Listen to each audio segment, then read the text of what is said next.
Bonjour à tous. Ce mardi matin, les bourses européennes évoluent en légère baisse malgré la belle séance la veille à Wall Street.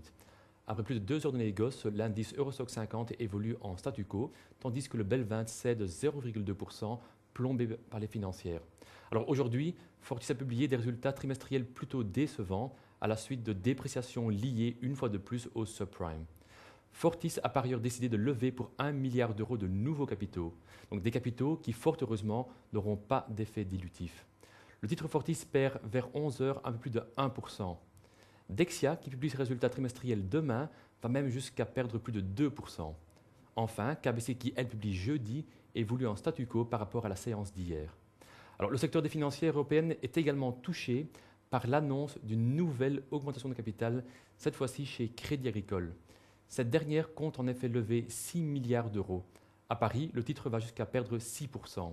Alors, une nouvelle qui vient également plomber son compatriote Société Générale qui cède 1,5% malgré la publication de bons résultats trimestriels en ce jour.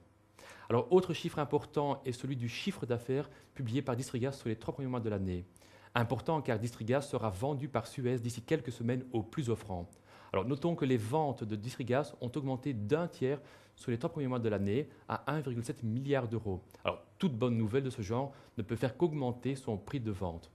Alors, sur base du cours acheteur et vendeur, le titre Distrigas devrait s'échanger à 6 400 euros cet après-midi au cours du fixing et dire qu'il y a 5 ans à peine, le titre ne valait que 750 euros. La crise boursière n'aura donc pas touché toutes les valeurs. Merci pour votre écoute.